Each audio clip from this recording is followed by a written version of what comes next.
Hello, my Aloha tribe, and welcome to the Aloha Perspective, where you get a little bit of something and a whole lot of everything.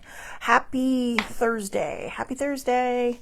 So today, we switched it up a little bit this week with Self-Care Wednesday and Oracle Thursday, or whatever Thursdays usually end up being. But yeah, today I have, how to be mentally strong. But while I wait for people to come on, we'll pull an Aloha card. So again, the actions of Aloha cards are a reminder that Aloha is found in our everyday lives. Through simple acts, we can share kindness and compassion with our ohana and our kaiulu. Kaiulu, that's community, and ohana. If you've seen the one stitch, you know. So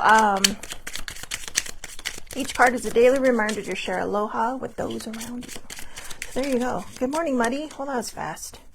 That happened pretty fast. Wow. What did they do? Oh, I don't know how that happened, but okay.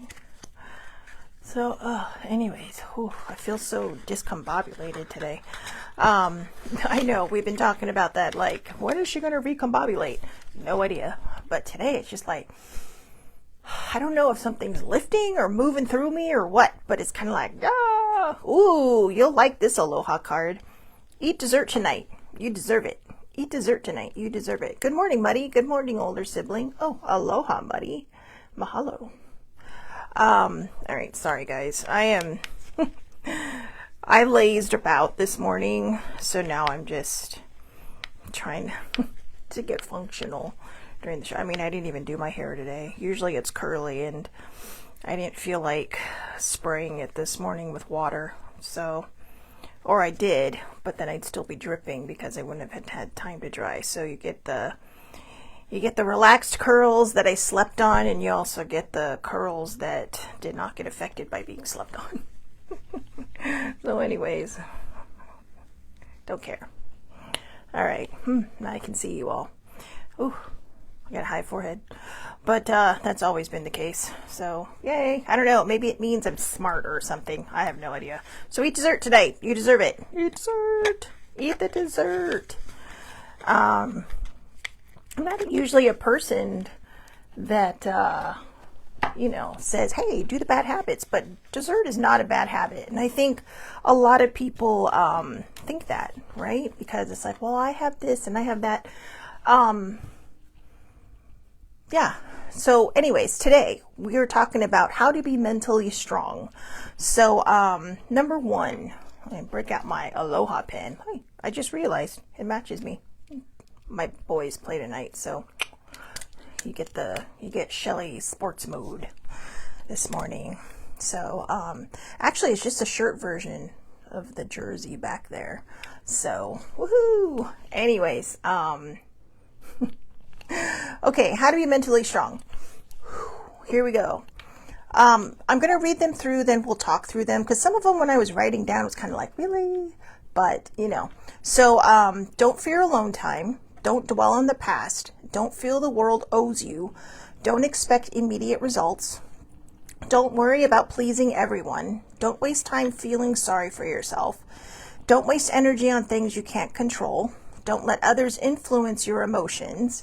Don't resent other people's successes. Don't shy away from responsibilities. Don't give up after the first failure. And don't fear taking calculated risks. So it's kind of funny, because if you'll notice there, don't give up after the first failure. I just totally had a typo. I had a righto. And I just kind of giggled, because I'm like, well, that feels appropriate. So anyways, let's get rolling on these. Holy cow, phone. Seriously. Anyways, don't fear alone time. So I get this to some degree, and I'm sorry. I do not know what's happening to me today.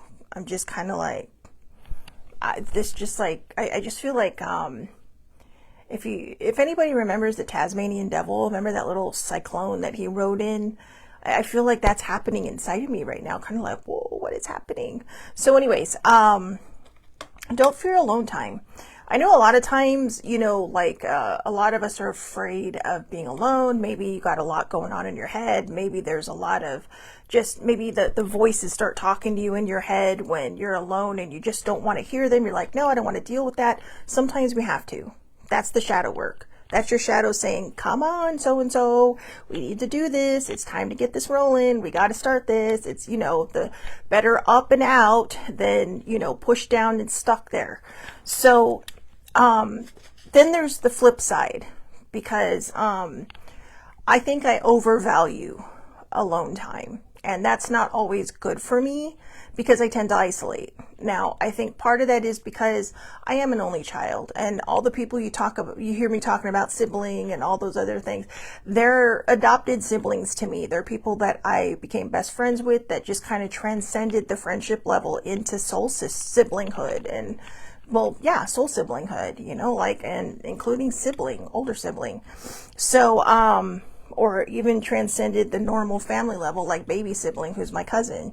So, so just don't fear alone time. Sometimes I do. Sometimes I think, oh my gosh, am I isolating today? Am I doing this, that, or the other? What am I doing? So, I know it can be difficult. All right, but just know when you need to be around people and know when you need that alone time.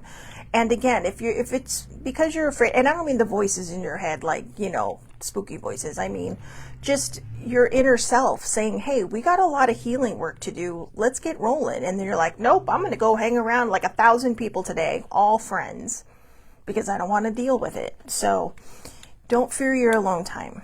All right. Just do what you know is best for you. And if you are a little afraid of alone time and you are afraid of, like facing that inner voice inside of you, go sit in a public place and journal it out. If you feel like crying, you can go to your car for a few minutes, or, you can just do it. The public places, everybody's got emotions happening, right?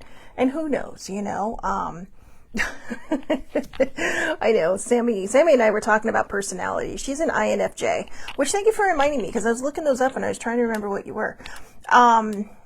I do enjoy my alone time. I took a different personality test and it called me the individualist. But like I said, again, I believe a lot of that is because I am an only child. There were times when I had to self-entertain, so just kind of deal with it.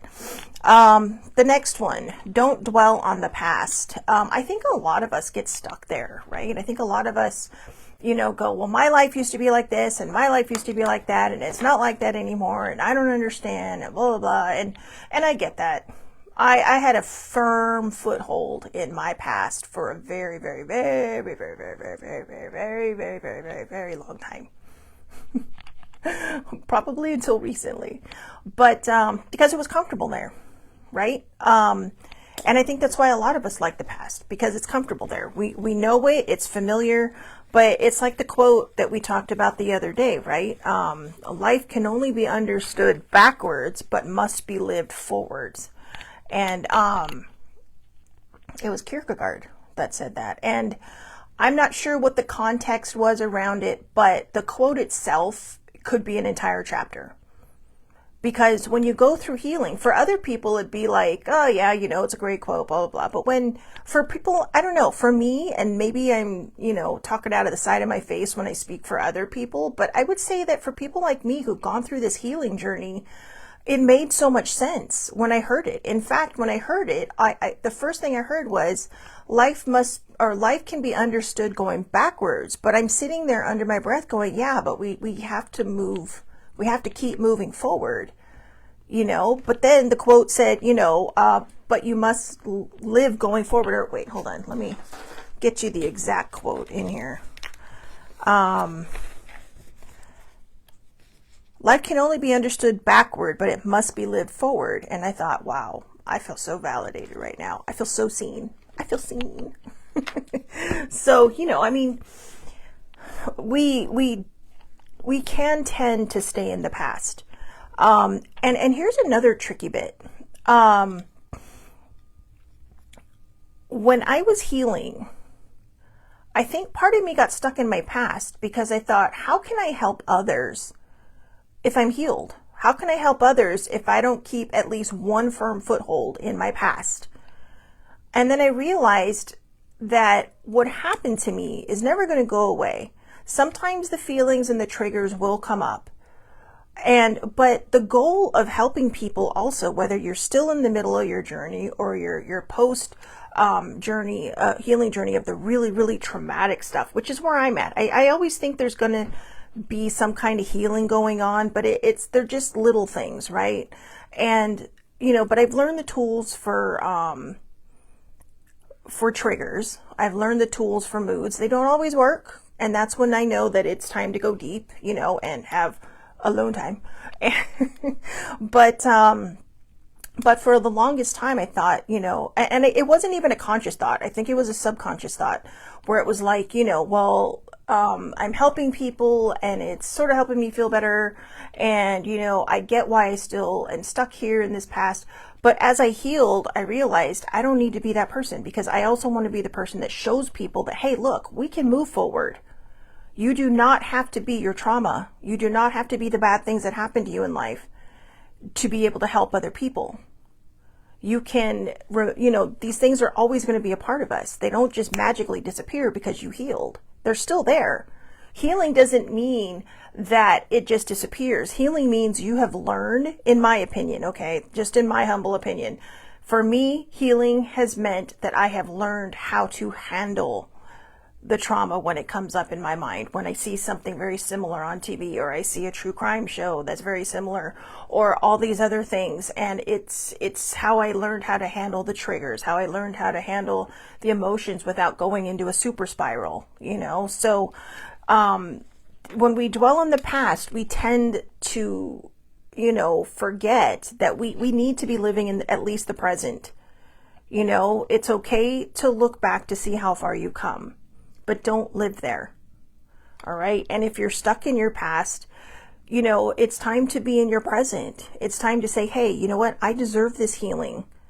It may be hard and it might be scary, but I deserve this. And it can be very scary. It can be, freaky and spooky and all that stuff. And if you're not sure how you're going to handle it, or if, like me, you have indignant mental health, I highly suggest, seeking professional help, or at least having a really good support group, because sometimes when you do shadow work, you can go so deep that you might get lost. And I know I went pretty deep and felt like I got lost, but I have a very good support group, and it was kind of like, oh my God, I don't know what's happening to me, la la la, and they kind of reel me back in. So it's like those movies, right, where you see them and they're going down into the cave or the water, but they have a rope. Okay, you want your people to have your rope. So the next one, don't feel the world owes you. I felt like this too sometimes. Like, dude, I do so much fucking shit and blah, blah, blah. And how come this and how come that? And then I stop thinking and I think, well, because I keep saying, how come this, how come that? I'm literally manifesting how come this and how come that. So, whether you believe in the law of attraction or not, it believes in you.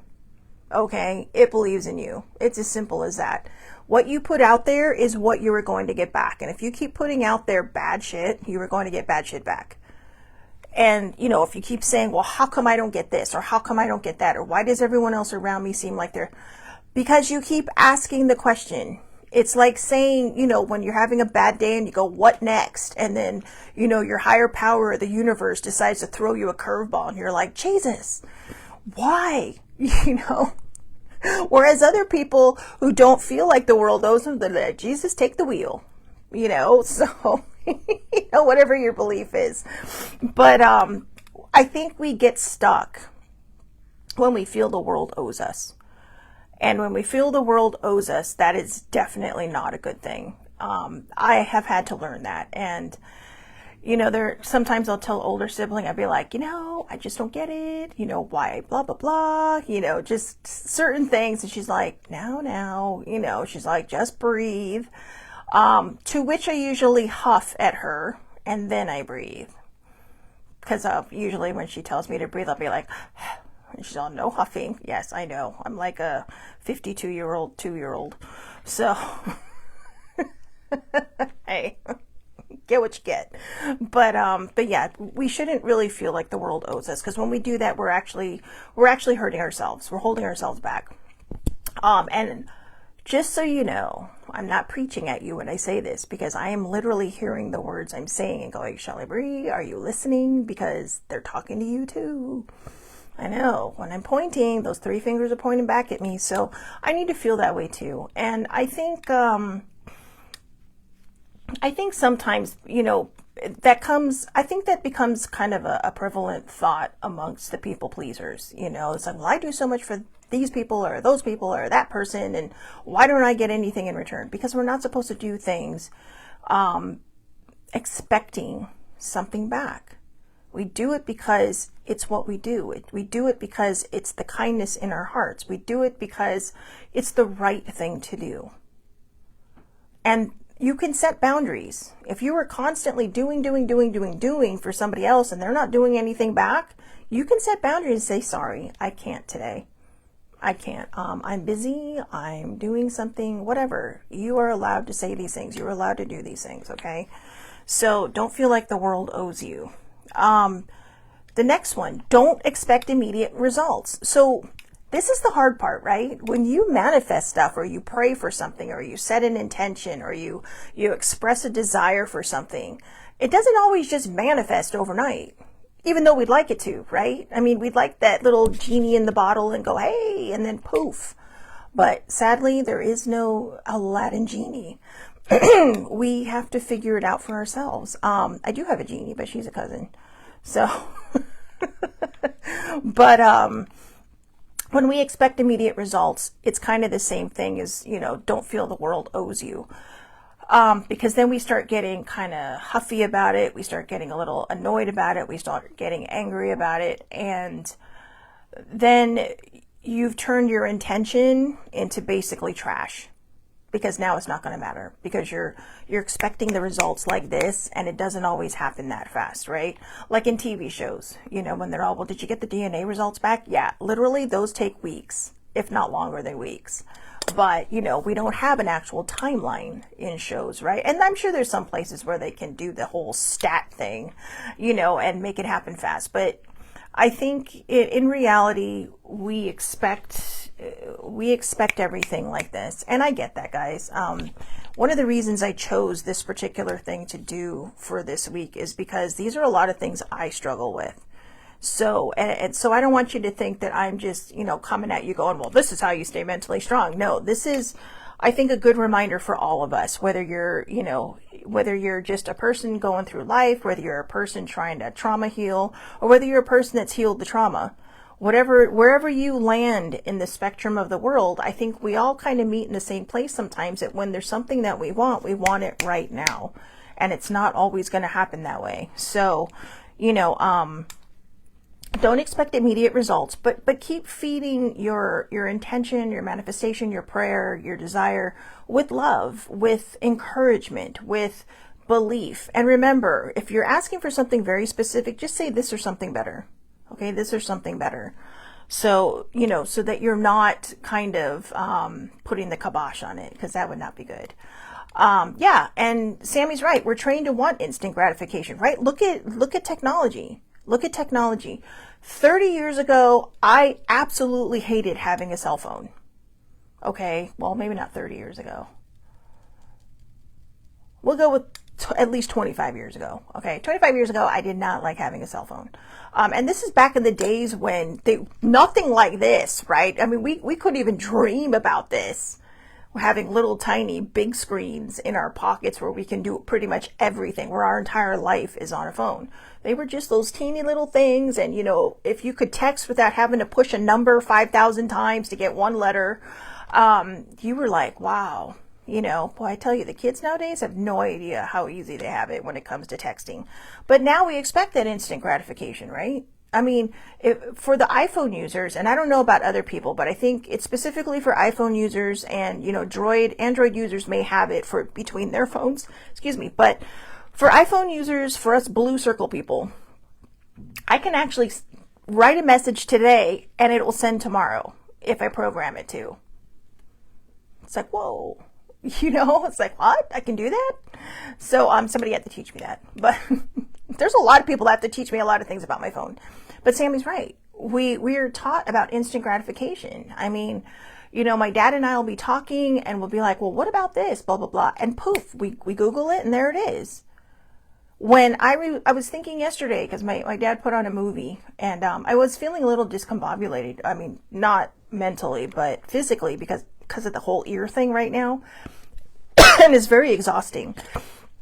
It's very exhausting because the hearing is a little off and I'm paranoid. So I'm going to urgent care today. I'm paranoid about the hole in my ear, and then I'm paranoid about something crawling in my ear, and then I'm paranoid about water getting in my ear. So it's just, it's so exhausting.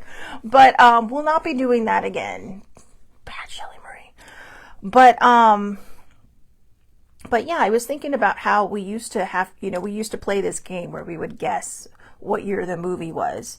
And I realized that's how I learned my Roman numerals, by watching movies, because, you know, this is before IMDb, or this is when IMDb was just on the computer and it wasn't on your phone, right? You physically had to go to the computer and look it up. And sometimes you're just like, no, I don't want to take 5,000 years to boot up the computer and then another 5,000 to get on the internet. So, you know, but now we have this instant gratification. So, if you are manifesting and all this other stuff, manifestations are not technology. They're mental technology. They're not phone technology. They're not hardwired technology. They're not software technology. This is the technology of the universe. And this is the universe telling you maybe the reason it's not coming as quick as you'd like it to is because you're a very impatient person. I felt that one. I felt that one hard. So, you know, just breathe and trust and believe. And the more you trust and the more you believe, I am sure your manifestation will start to manifest before you. But you have to trust and believe, and do not, again, put the kibosh on it. All right. Like when you think the world owes you. So hurry up, universe, and do it right now. Right. Yeah. I get that way sometimes. I can be very impatient. I'm not lying. That is a bad habit of mine that I'm really, really working on. So, don't worry about pleasing everyone, i.e. don't be a people pleaser.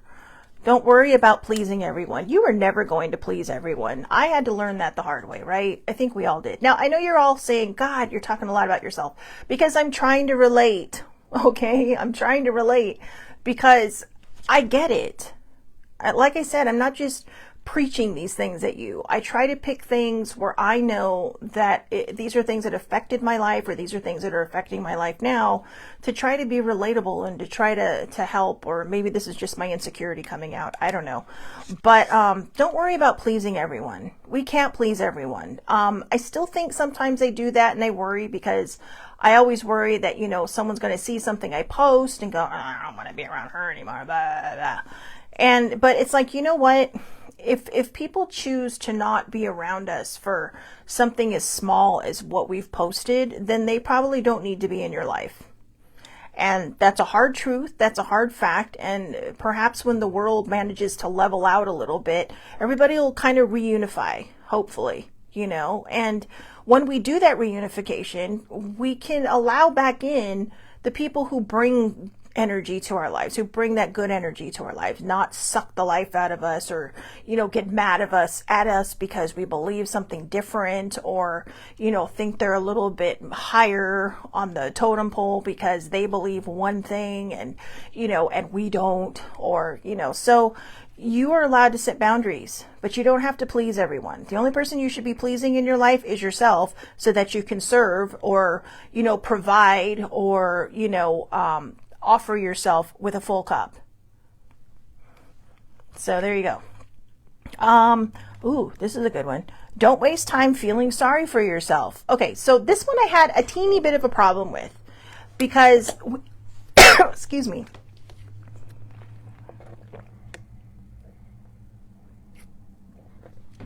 Sorry about that. All right, don't waste time feeling sorry for yourself.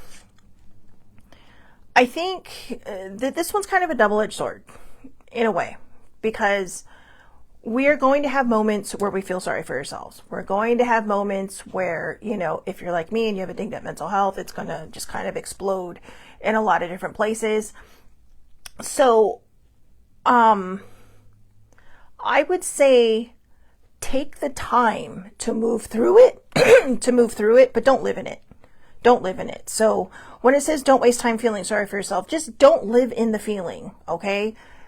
Acknowledge it, feel it, acknowledge it, feel it, and heal it. Okay, so acknowledge it, feel it, and heal it, but don't live there. Thank you. Oh, thank you. I didn't really sneeze, but I don't know what's happening. But, I know. Oof. Sorry, I just need to take a moment. That's so funny. Sammy said, bless you, and all of a sudden I just felt calm. So, thank you. But, but yeah, when we waste our times feeling sorry for ourselves, a lot of things can get by us. And you don't want that to happen. So like I said, acknowledge it, feel it, heal it. In fact, I'm going to write that down because that's a good one. Acknowledge it, feel it, heal it. Whee! There we go. So there you go, here's the next one. Don't waste energy on things you can't control. I get it. I'm not just a recovering people pleaser. I'm a recovering control freak. Now, I'm not a control freak in the way where I'm one of those type A personalities that has to be in charge of everything. I don't. I mean, there's times when I get put in charge of things and then I just handle it. As a Capricorn, I'm a natural born leader, but no, seriously. But I think a lot of times we do waste time on things we can't control when we're waiting for those immediate results, when we think the world owes us. We can't control those things. We can't, sorry, getting all slouchy. We can't control those things. We can't control how the wind's going to blow. We can't control how a tree's going to grow. We can't control, there are things in life we can't control. We can control the speed of a car. Okay, but if you're riding on a bus or a metro system, you can't control what they're doing, right? You're at the mercy of someone else's driving. So, but you just kind of go with it, right? You just kind of think, oh, okay, you get in the tube or the subway, you get on the bus, and you're like, you just start doing your own thing, and you're kind of giving control away to whoever is navigating the transit system that you're on. So that's kind of life. Wow. Did I just get that profound? I feel like I just heard myself and said, Shelly Marie, are you listening? Are you listening? My bad ear. Are you listening? Wow. Yeah, look, see a hummingbird looking at me right now going, yeah, Shelly Marie, I see you. But seriously, think of yourself as being a passenger in a moving vehicle, any kind of moving vehicle. And realizing that you're putting your trust in somebody else's hands. And that's what control is. We're letting go of control. We're the passenger in whoever's hands, whoever you turn your higher power, your faith to, whoever you turn your faith to, or we'll just use the universe as a whole here. You're putting all the control in the universe's hands and saying, all right, universe, I'm your passenger. Let's do this. Let's do this. And there might be times when you have to say, whoa, watch out for that person there. Watch out for that car. Because sometimes we are a passenger in the car. Our driver is not always paying attention, and I know because sometimes that's me but it still doesn't matter. Sometimes older sibling will be like, oh my gosh, do you see that? Like there's brakes up ahead. It's like, I see it, but I'm grateful for her because, you never know. Right. And you might be looking over there watching something bad happening, and then right in front of you, something worse could be happening. So, it's good to have it, that voice, but it's also good to allow ourselves to trust that the path that we're on may not be something that we can control, and that we need to stop wasting our energy on it. When you get onto the transit system, you're not running up to the front to tell the driver how to drive, right? No, you're just trusting that they're going to get you where you're going safely. So don't waste energy on things you can't control.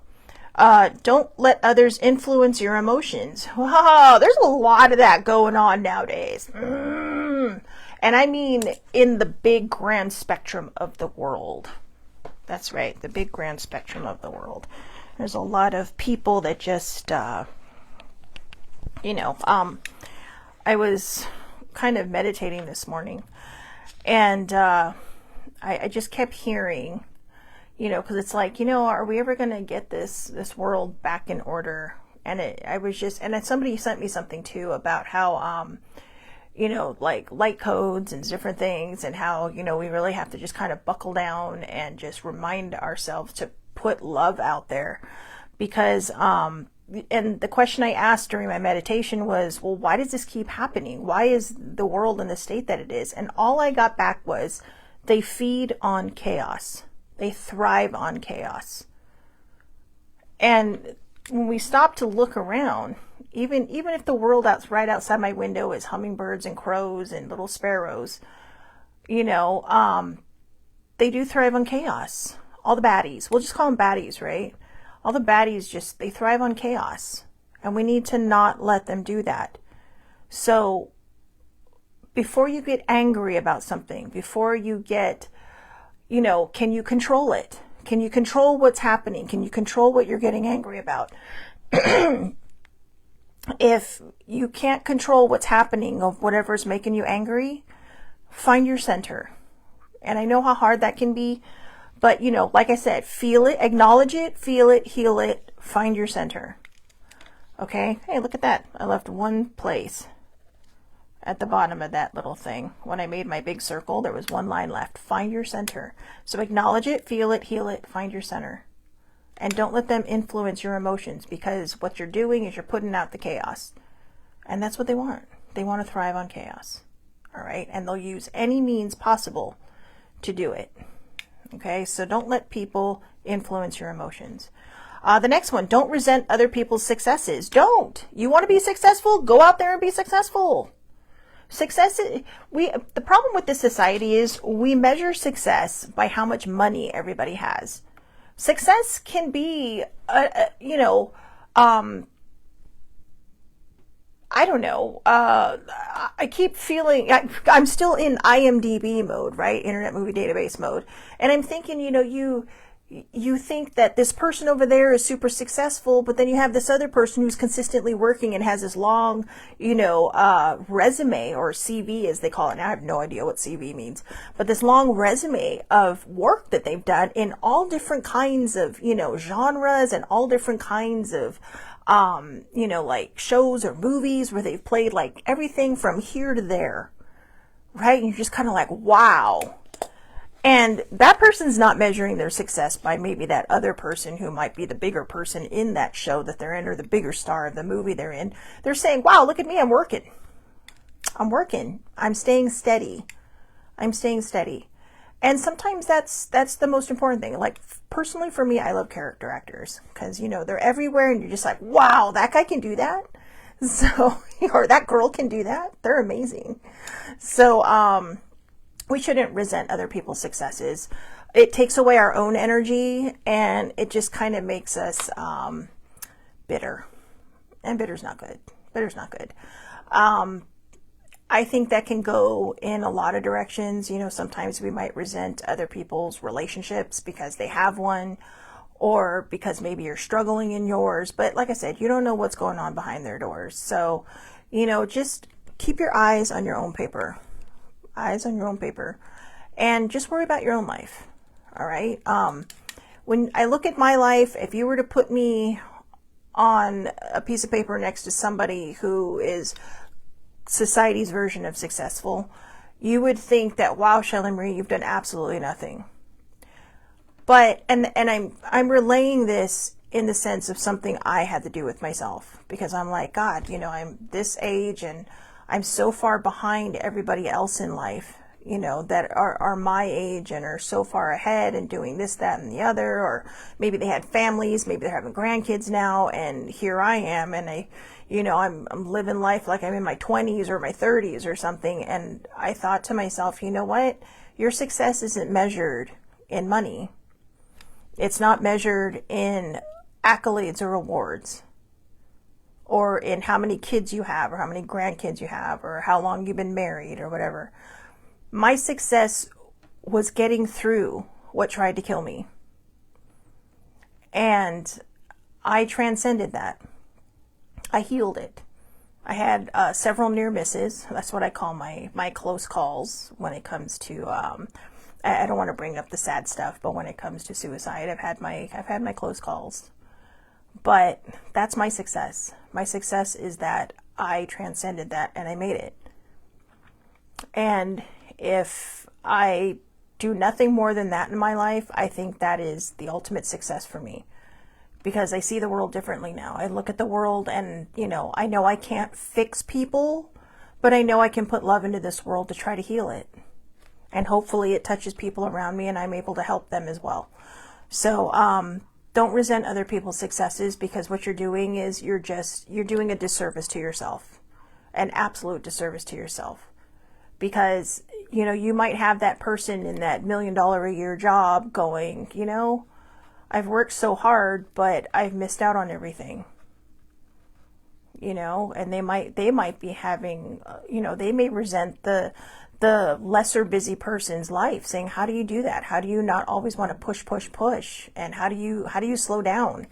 Because sometimes that's the thing, what you may see is, wow, they're successful. They may be looking at you going, how do you just move through life so pleasantly, without feeling jittery, without expecting immediate results, without expecting that you need to, please everyone, without trying to control everything. So you never know what someone else is thinking. Don't shy away from responsibilities. I think that one just kind of says it in itself, right? Don't shy away from responsibilities. So, I get it. Yeah. But sometimes when you're mentally just not there and you have things to do, you might just kind of, I don't feel like doing it. So, if you're having a moment, take a moment. All right. I would say if you want to, put it off till tomorrow if you need to, but don't put it off any further. Okay. Because then it just starts getting out of reach and you just keep pushing and pushing and pushing. What is happening in my throat today? Anyways, don't give up after the first failure, right? Don't give up after the first failure. Tesla never gave up after the first failure. He kept going and going and going to the point where he made himself crazy. Don't do that either. Genius though, but right? I mean, there's a lot of debate between Edison and Tesla, but I'm just going to use this as an example because that's one of the things out there, right? I didn't fail. I just learned X amount of ways not to do something. And we wouldn't have the light bulb, right? Without failure. We wouldn't have Starbucks without failure. I'm looking at my water cup. We wouldn't have a lot of things without failure, And again, is it really failure, or is it just learning how not to do something? Things that we do in life.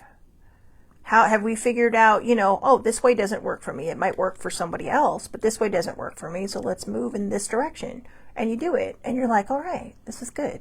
Okay. So don't give up after the first failure. And last but not least, don't fear taking calculated risks. Do not fear taking calculated risks. In other words, leap. Take the leap and the net will find you. That is one of my favorite quotes that I saw.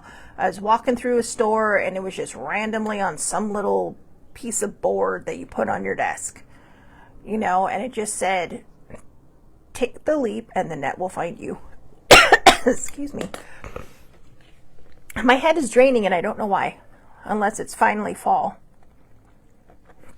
I mean, it's about time, right? It's like, 8 days to Halloween. We're still waiting for fall. But but yeah, take the leap and the net will find you. I think that's pretty much all I can say on that. So, I hope everybody has a wonderful, wonderful day. Please, please, please take care of yourselves. Just try to remember these, okay? Don't fear alone time. Don't dwell on the past. Don't feel the world owes you. Don't expect immediate results. Don't worry about pleasing everyone. Don't waste time feeling sorry for yourself. Don't waste energy on things you can't control. Don't let others influence your emotions. Don't resent other people's successes. Don't shy away from responsibilities. Don't give up after the first failure. And don't fear taking calculated risks. Without calculated risks, we would not have a lot of the technology that we have nowadays, now would we? We would not. So I hope everybody has a wonderful, wonderful day. Have a great and safe weekend. Also, the reason I wanted to do this one today is because I thought this would be something good to just think about over the next 4 days, you know, like today and the rest of the weekend. So Friday, Saturday, Sunday, just to kind of let it soak in, to let it just kind of get in there. So again, I hope everybody has a wonderful, wonderful day. Thank you so much for watching. Older sibling, Muddy, thank you for both popping on. And yeah, I'll be back here Monday, 8:30 a.m. Pacific time, Facebook Live. All lives are public under Shelly Marie Lucas. And then you can find me across the social media board. All right. So again, have a great day, everybody. Thank you so much for watching, and I will see you on Monday. Oh, love you too, Muddy.